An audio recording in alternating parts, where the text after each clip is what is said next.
So we're reading today from Srimad Bhagavatam, chapter 13. And we'll read the translations from 1, the appearance of Lord Raha. This is the same section of Bhagavatam they're reading in Lachra.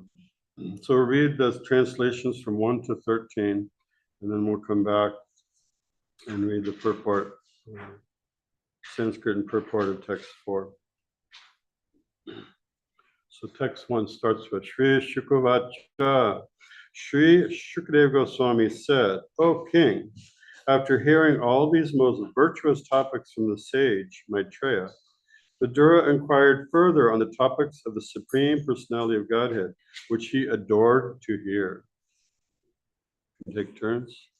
Vidura said, O great sage, why did Swayambhu, the great dear son of Brahma, do after obtaining his very loved wife?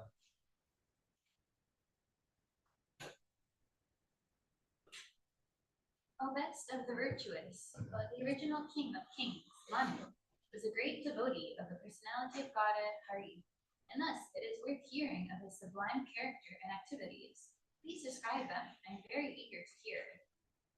Persons who hear from the spiritual master with great labor and for a long time must hear from the mouths of pure devotees about the character and activities of pure devotees. Pure devotees always think within their hearts of the most sweet personality of Godhead, who rewards his devotees with liberation. Sri Shukadeva Goswami said, the personality of Godhead Sri Krishna was pleased to place his lotus feet on the lap of Vidura, because Vidura was very meek and gentle. The sage Maitreya was very pleased with Vidura's words, and being influenced by his spirit, he attempted to speak. The sage Maitreya said to Vidura, after his appearance, Manu, the father of mankind, along with his wife, thus addressed the reservoir of Vedic wisdom, Brahma, with obeisances and folded hands. You are the father of all living entities and the source of their existence, because they are all born of his peace. What and how we may be able to render service unto you? Worship. Lord, please give us your direction, that we work with capacity, so that we can follow it for the fame in this life and progress in the next. Lord Brahma said, my dear son, O Lord of the world, I am very pleased with you, and I desire a blessing for both you and your wife. You have without reservation surrendered yourself unto me with your heart for my instructions.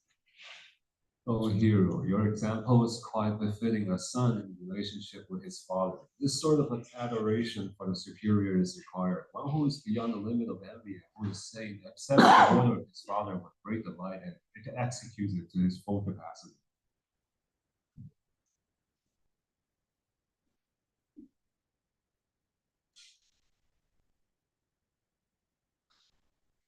Since you are my very obedient son, I ask you to beget children qualified like yourself, you and your wife, who will go over the students of the principles of devotional service unto the Supreme Personality of Godhead, and thus worship the work and performances of God. O king, if you can give proper protection to the living beings in the material world, that will be the best service for me. When the Supreme Lord sees you to be a good protector of the conditioned souls, certainly the master of the senses will be very pleased with you. The Supreme Personality of Godhead, Janardana, Lord Krishna, performed to accept all the results of sacrifice. If he is not satisfied, then one flavor for advancement is futile. He is the ultimate self, and therefore one who is not satisfied certainly neglects his own interests.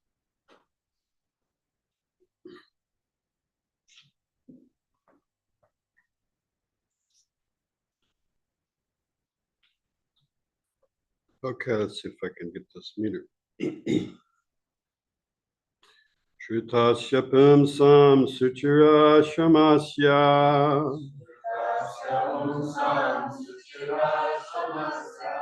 Anandasa suribir editorita.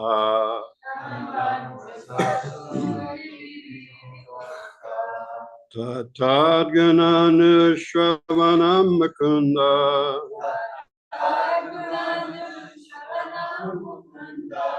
Padaravindam Hridayeshu Yesham.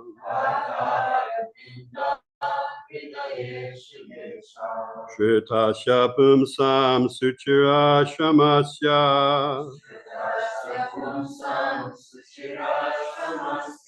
Nananjasa Suribir Ititarita.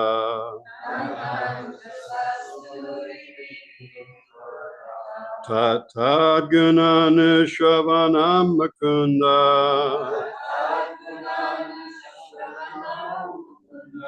Padaravindam Hridayeshu Yesham. Shritasya Pumsam Suchirashamasya.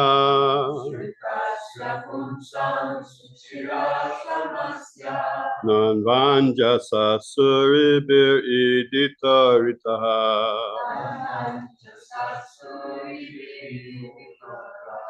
Tatadgunanu Shravanam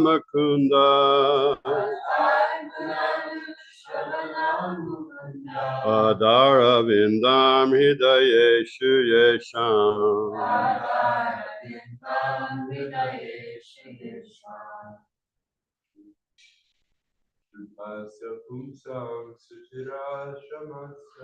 Shritasya Pumsam Suchirashamasya.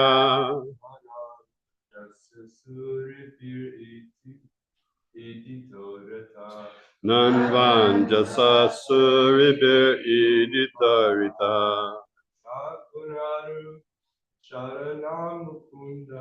Tatadgunanu Shravanam Mukunda.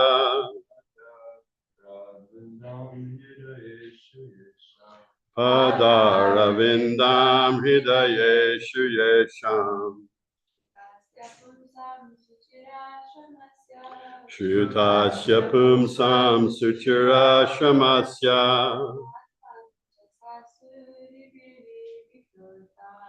Nanvanjasa Suribir Iditarita. Tatadgunanu Shravanam Mukunda.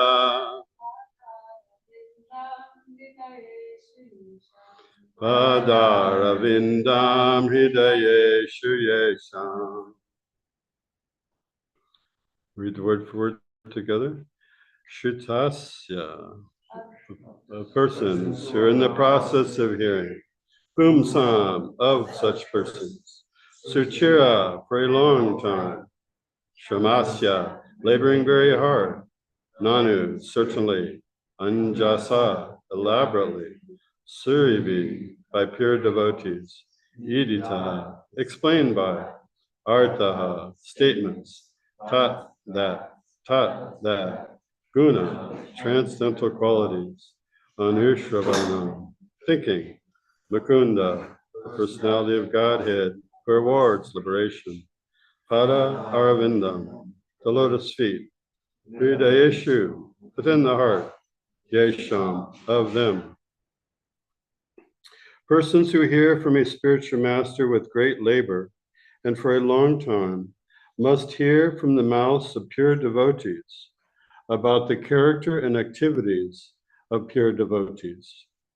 Pure devotees always think within their hearts of the lotus feet of the personality of Godhead, who awards his devotees liberation. We need a volunteer to read the purport.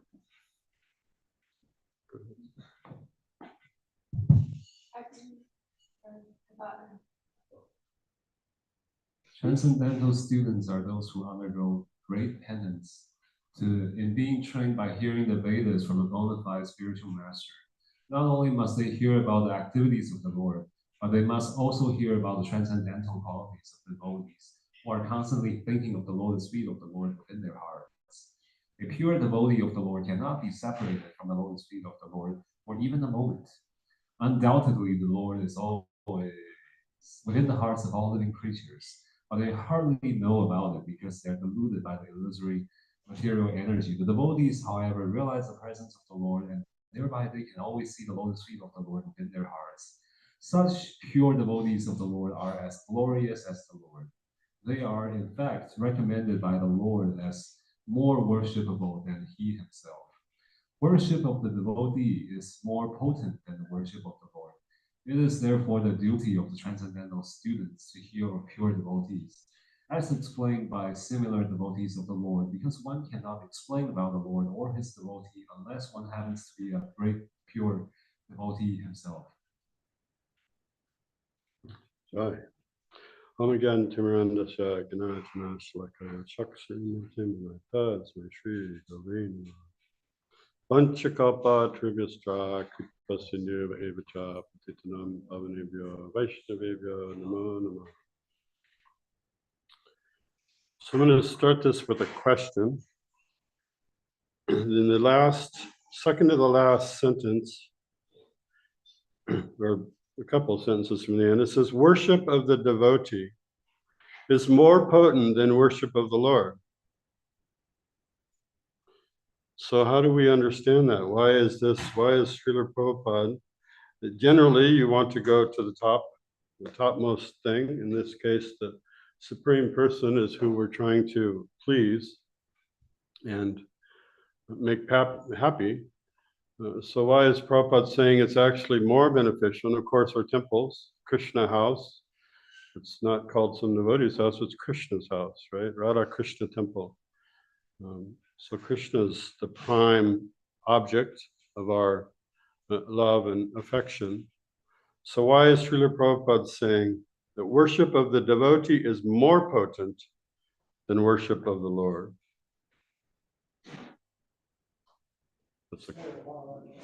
Go ahead.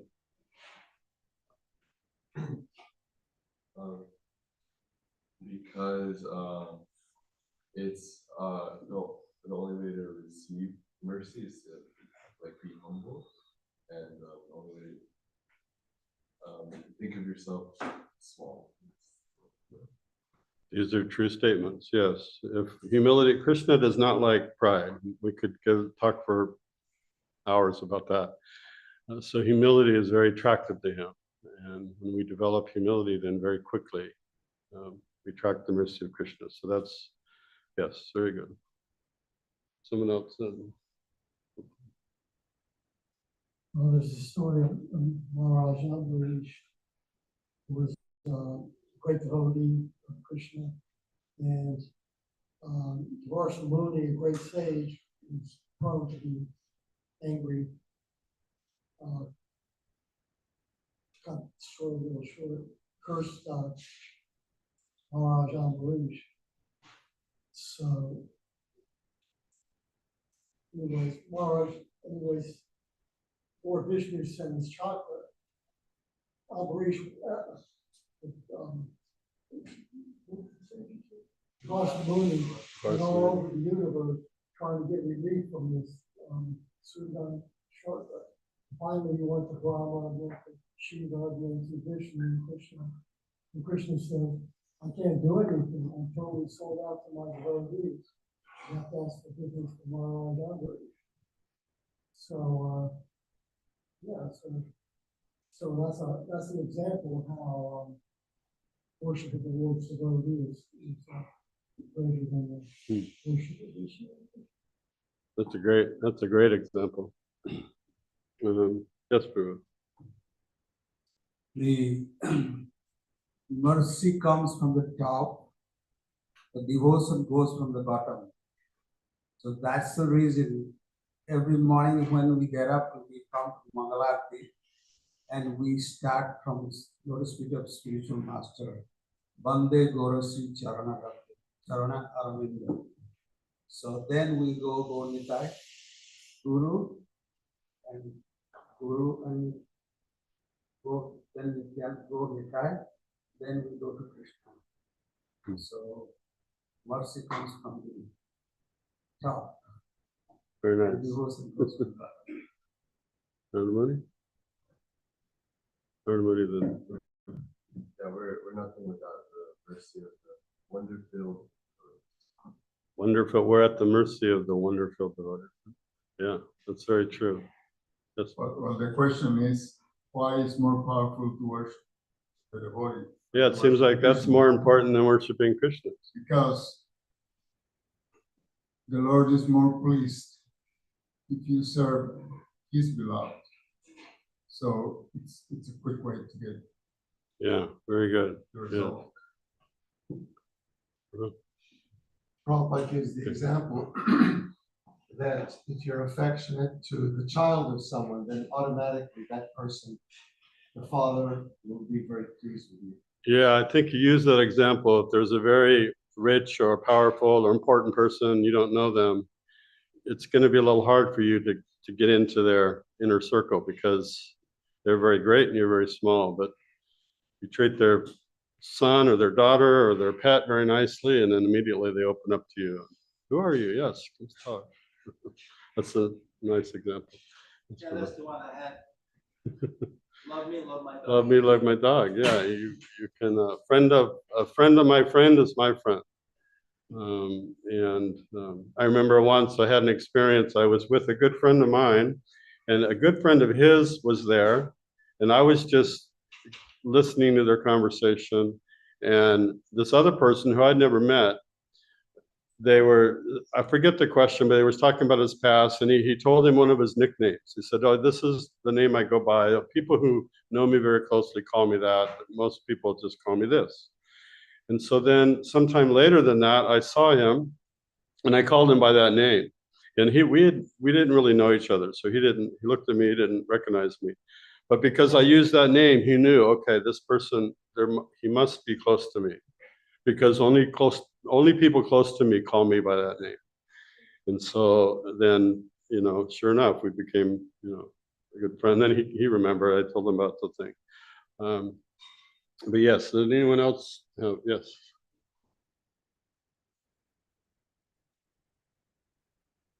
Hare Krishna. Yeah, kind of on a more like Madhurika type of vibe, but if there's a girl and she has a younger sister and a guy wants to be with this girl, they have to get on the younger sister's good side. If the younger sister is like, I don't like him, then it's gonna make its way into the older sister's ears. She's gonna start, I don't know either. But if the little sister is like, he's so cool, when is he coming back? Like, then the older sister is gonna be like, oh, he's nice too. So in the same way, the devotees will be like, oh, but this person's so cool, Krishna, like they should come back to the temple. When are they coming back to the temple? We should cook with them. And Krishna will be like, oh, you're kind of right. I think that is a nice person. Yeah. Yeah, that's very true. I had experience with that. My sister is 2 years older than me. And when I was in school, you get to a new school, junior high, high school. The older, the juniors and seniors, they're kind of rough on the younger boys until they got to break them in. And so the first year is usually a little bit rough. But all the boys are very kind to me because they wanted to meet my sister, date her. And so they would treat me very nicely. Hey, can you tell her this and tell her that? And so I always kind of got a pass because that same dynamic that people and this story, I just want to go back to this story of Ambarish Maharaj because it's very profound. When Devaprastha Muni, who's being chased all over the universe, he goes to Krishna, and he says, you're famous for being compassionate. Your compassion has no bounds. So please give me mercy. And he said, I don't have any mercy to give you. I don't have any compassion. And Devaprastha Muni was like, well, of course you do. Everybody, it's written in all the scriptures. You're so compassionate. How can you say you have no compassion? And he said, well, I'm always trying to give, my devotees love me so much. They give their whole lives for me. And I want to reciprocate with them, but they won't accept anything from me. I try to give them this benediction. I try to give them that, and they won't accept anything. They just want to love me. He said, so I found one thing which they would accept. And I gave them that because that they would accept. And that one thing is my heart. and I give them my heart, then that they would accept. So I have given my heart to my devotees. So if you want compassion, you have to go to my devotees, because I don't have it, they have it. And which was what Gopal Prabhu was saying. It's the kind of the essence of that dynamic. So these are important topics, and these are all true. You all understand this principle. And because the devotees are very dear to Krishna, therefore, and it says in Bhagavad Gita, one who says he's my devotee is not my devotee, but he who is the devotee of my devotee is my devotee. So Krishna himself says it, and we can see it. They're very affectionate. Krishna is very affectionate to his devotees. So when you hear about them and glorify them, it pleases him. I remember when I first became a devotee, I was brand new. I didn't know anything. I had met a devotee and was reading Bhagavad Gita, and I had ordered, actually, didn't live near a temple, so I ordered a Bhagavad Gita, sent them some money, and they sent me the Bhagavad Gita in the front of the book. You know, it gives the address. Anybody has any questions, you can write this address. And so this devotee and I, we were out in the country. So anyway, they sent the Bhagavad Gita that I ordered, and they also sent one copy of the 10th canto, which I didn't know anything about Srimad Bhagavatam, and I was reading that. And I just remember feeling like it keeps mentioning this term pure devotee. And I didn't understand, what does it mean to be pure devotee? How do you become pure devotee? I didn't know anything, but I could see very clearly in the interactions with Krishna and his devotees, I said, okay, I want to be like one of those people. Because if I'm like those people, then God, Krishna, will treat me the way he treats those. And this is very attractive. The way Krishna deals with his devotees was just amazing to me. I thought, wow, the God, the Supreme Person, would act like this to his devotees. He's almost subservient. The Bhagavad Gita is the famous example. He became the chariot driver. And we see the picture on Bhagavad Gita, and it looks very glorious, something in the front talking to Krishna. But if you understand that the culture and the dynamic, the chariot driver is not, I think we talked about this before, it's not a reputable position. Karna, who's very exalted in many ways, he was derided and made fun of his whole life because he was the son of a charioteer. So being a charioteer was considered like being the trash man or something, or taxi driver. It wasn't an exalted position. And Arjuna was a little nervous. I think you told me this story. Arjuna was a little nervous, and Krishna could sense it, that what's the matter? And he said, well, I want to ask you something, but I'm afraid to. Well, correct me if I don't tell this right. He said, well, speak, we're friends, you don't have to be afraid. He said, well, I want you to be my chariot driver. And Krishna was happy to do that. Yes, that's fine, he'll do that. He said, but why? Why is this so important? He said, because if you're with me, I'll never forget you. If you're my chariot driver, I'll never forget you. If you're not my chariot driver, I'll get in the midst of the battle, my mind will go this way or that way, and I'll be lost. But I need you to always be with me. And so it was that bond of affection that Arjuna had for Krishna, and Krishna said, yes, of course, I'll serve you in that way. Because the person on the chariot, the warrior, instructs the chariot, go left, go right, do this. He's giving orders. So sometimes with his foot, yeah, because he's busy and he's, it's very intense. So it's not a respectable position. And Krishna is in bliss. So I can serve my devotee. He takes the dust, the dirt from the hoofs of the horses. The arrows go past him first. And so this is Krishna's pleasure, to serve his devotees. It's a bit of a transcendental competition. Krishna serves, the devotee says, yeah, but I can serve you better. I'm going to do this. And Krishna says, yeah, but look, I can do this. And so it's a relationship of love. It's not service like we think in the material world. Material world service means you pay me and I'll do something for you. You stop paying me, then the service stops. But service to God is very exalted. So it's also because they're very close and they're connected to the Lord, and you can see how Krishna deals with them, that when you describe devotees or read about their activities, it gives you a glimpse into Krishna's heart. So it's very, very exalted. I know one of the persons I think of often is Jayananda Prabhu. I think we talked about him. And I remember once at a Namhat program up in Maryland, we were giving a program and I was speaking, and I don't know if it was that day was Jayananda's appearance or disappearance. I forget what it was, but I started talking about Jayananda for quite a while. I was just, you could go on and on about his glories. They've written books about him. And a lot of the devotees there didn't know him, didn't know who he was. And they were feeling a little disappointed that I'm supposed to be speaking a verse and talking about Krishna, and I'm talking about a devotee. And they asked me, I said, well, why is Jayananda so important? And they were a little shy. They didn't want to be, rude or something, but they were basically saying, why aren't we talking about Krishna? Why are we talking about a devotee? And so I explained who he was and pulled out the Nectar Devotion in the front where Prabhupada, Jayananda gave his life savings, $5,000 to print Bhagavad Gita before anyone else had donated to it. And he gave more money later when there was a nice letter Prabhupada wrote when he had leukemia and he was basically coming to the end of his life. And he took his insurance money and he gave some of it to Prabhupada. And then a bunch he bought some lumber. They were talking about Yatra, planning Rath Yatra. And there's a whole story around that. They were picking the site for Rath Yatra, and they went to different places, and they went to Venice Beach, and they walked along. And when they got to the end of the path, a policeman had walked up and reached out and shook Jayananda's hand. He said, "Thank you. You saved the life of some of my men." And devotees didn't understand what that was all about. But he had this reputation, so they understood, okay, this is suspicious. This is the site we'll pick. But then he got very ill, and Jayananda was basically on his hospital bed. For some time he was in a hospital, and he came out and they had a bed set up in Los Angeles. So he was instructing from his bed, do this, do that.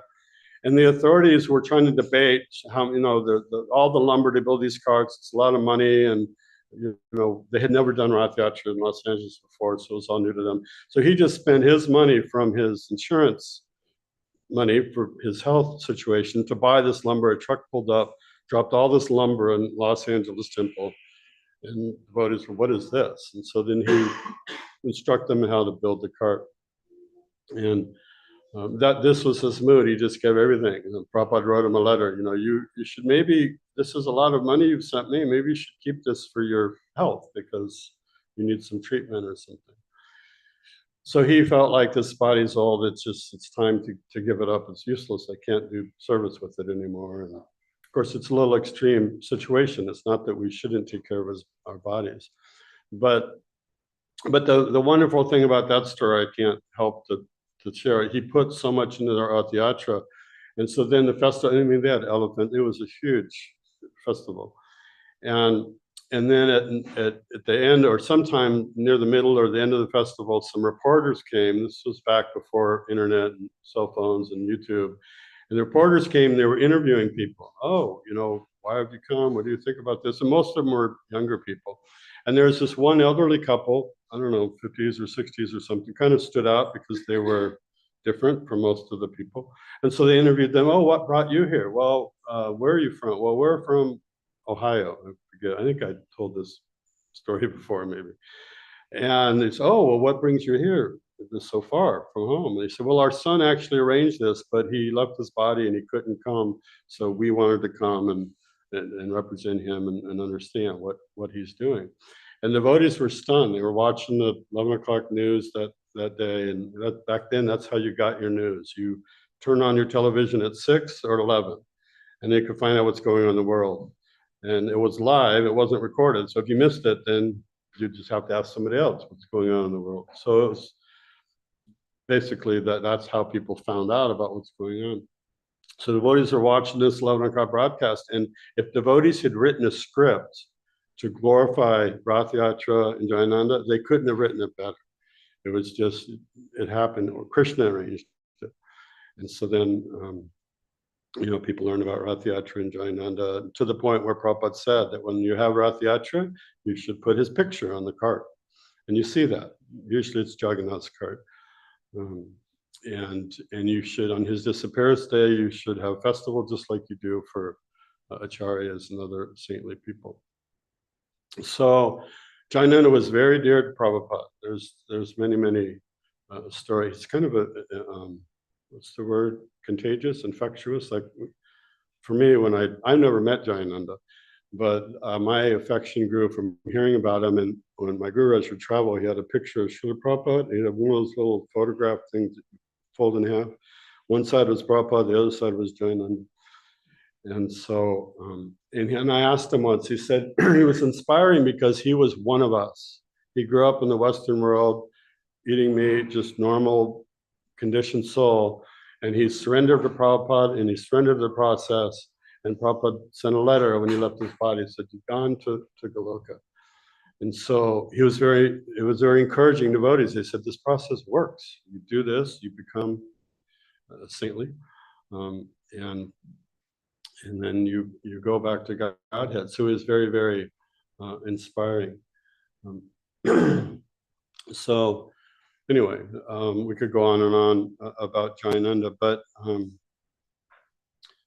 this is an example that because they're dear to Krishna, as we discussed, and Krishna loves them very much, that by seeing, and he's just one example, there's hundreds, thousands of devotees that can talk about how they've dedicated their lives, both in our contemporary times and we see in the Bhagavatam, Ambarish Maharaj, Dhruva Maharaj, so many other examples. And it's very powerful. And then you can see that connection. And because you're glorifying someone who's dear to Krishna, then Krishna's mercy flows, and you understand how he relates with his devotees, how he cares about them. So it's very powerful. I noticed one day many of the prayers we sing in a morning program, they're just prayers by different devotees, and many of them are glorifying other devotees. And so it's that process alone is very powerful in spiritual life. So, and then one other point in this section is that in verse 13, there's kind of a summary of this principle that when we satisfy Krishna, he's the all in all, right? He's the ultimate self, capital S. And so if we want to be selfish, our best self-interest, the best thing we can do for ourselves is to please Krishna. Because actually, we're part of Krishna. Our DNA, who we are, Satchidananda, the soul, is part of the Supreme Lord. We're not separate from him. We can't really be separate because we're part of him. And so when he's pleased, when we please him, then automatically we're pleased, because you can't not be pleased when the Supreme Lord is pleased. And so the best thing we can do for ourselves is to try to satisfy the Supreme Lord. So that's a nice point that's made in verse 13. So I'll stop there and see if anyone has any questions or comments or corrections about these verses that we read. Other thoughts, experiences they've had.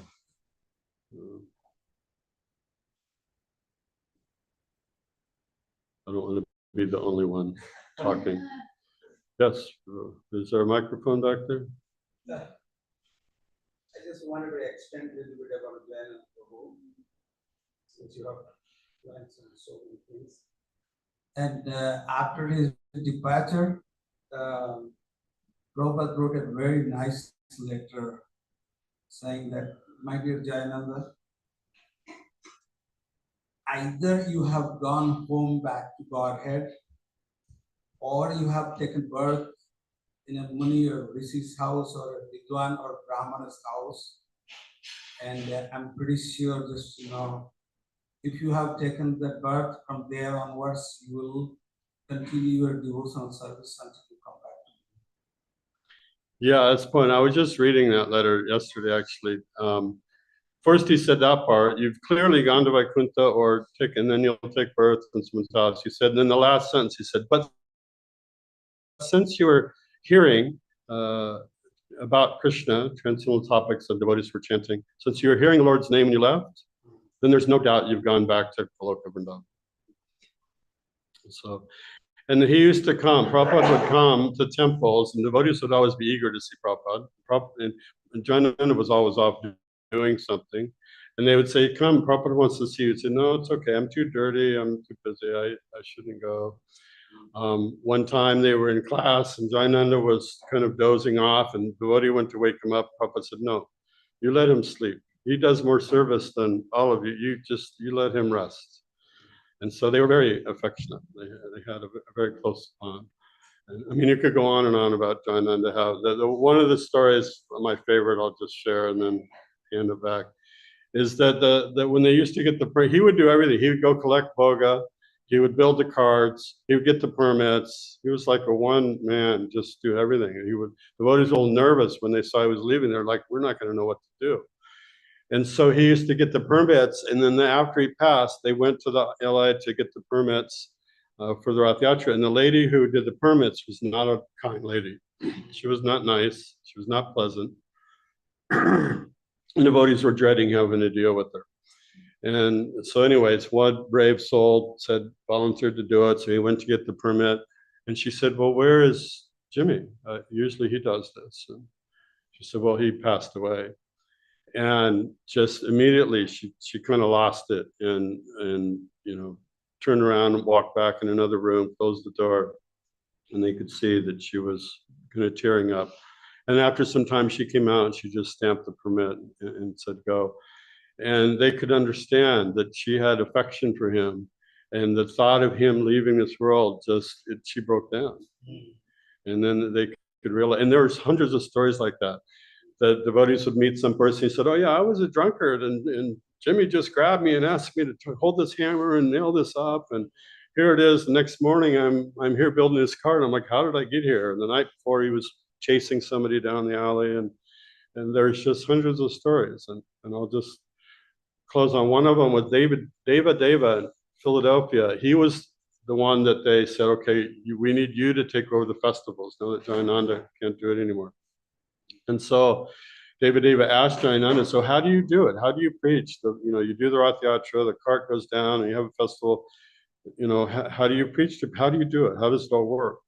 And Jayananda said, I don't know anything about preaching. He said, I just make friends with people. And this was what incense, he just makes friends. And that was his mood. Just, here, can you have this?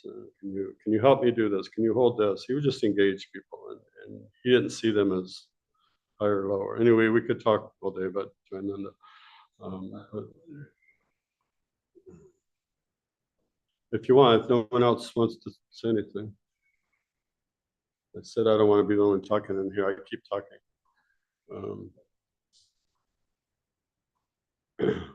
Yeah, there's two of them. There's one to him, and then Prabhupada wrote another letter later to Rameshwar, telling that's where he told him put up the picture and worship his.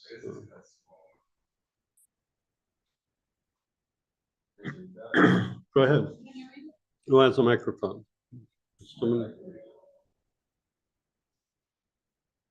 My dear Jayananda, please accept my blessings. I'm very intensely feeling your separation. In 1967, you joined me in San Francisco. We were driving my car and chanting Hare Krishna. You were the first man to give me some contribution, $5,000 for printing my Bhagavad. After that, you have rendered very favorable service to Krishna in different ways. I so hope that at the time of your death, you will remember in Krishna, and as such, you have been promoted to the eternal association of Krishna. If not, if you had any tinge of material desire, you have gone to the celestial kingdom to live with the demigods for many thousands of years and enjoy the most opulent life of material existence. From there, you can promote yourself to the spiritual world. But even if one fails to promote himself to the spiritual world, at that time he comes down again on the surface of this globe and takes birth in a big family like a yogis or a brahmanas or an aristocratic family, where there is again chance of reviving Krishna. Krishna consciousness. But as you were hearing Krishna Kirtan, I am sure that you were directly promoted to Krishna Loka. Janma karma jamin evam yo viti tattva sadyatma deham punarjanma. Very famous verse. Bhagavad Gita 4:9.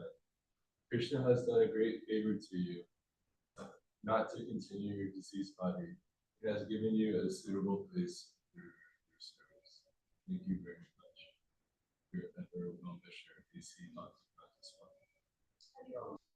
Haribo, Jainanda ki jai. Yes. In this letter, Srila Prabhupada said, if you had any tinge of material desire, so that already we can see in Jayananda's feelings and in the way that he lives his life that he had no material didn't. desire. So that's, he's saying that. Yes. And then he, like Srila Prabhupada himself is feeling separation and glorifying Jayananda Prabhu so deeply. Yeah, I mean, so many stories. There's a book that Kalakanta Prabhu helped compile as well about the life of Jayananda Prabhu. And in this book, you just see time and time again how he was only dedicated to serving Srila Prabhupada. Yeah. That's it. Yeah, that was it. He loved Prabhupada so much. He said in one place, he said, because I could understand Prabhupada was not trying to cheat me, so I wanted to serve him. He had a very close relationship. Prasadam, again, we could talk for hours about his different adventures of showing up 11 o'clock at night with a big plate of halwa. Come on, Prabhu, we have to finish it. It's Prasadam, we can't waste it. And it's like, so. All right, so I'll stop there. It's 8:30. So. Kantra Shambhagavatam ki jai, Srila Prabhupada ki jai, Jainana Prabhu ki jai, all glories to Sambhava Bhakti.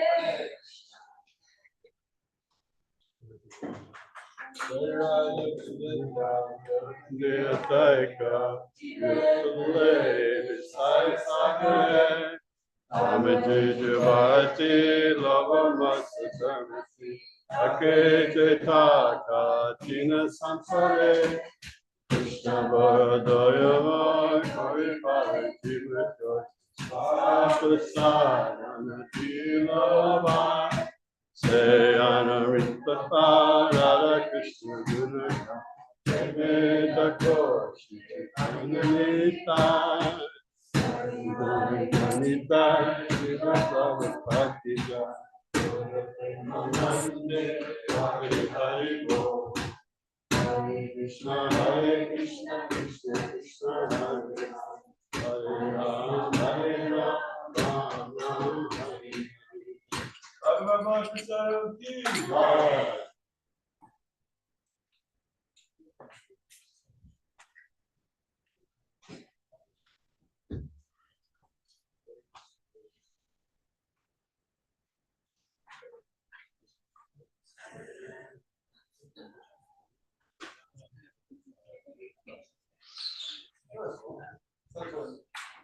Here.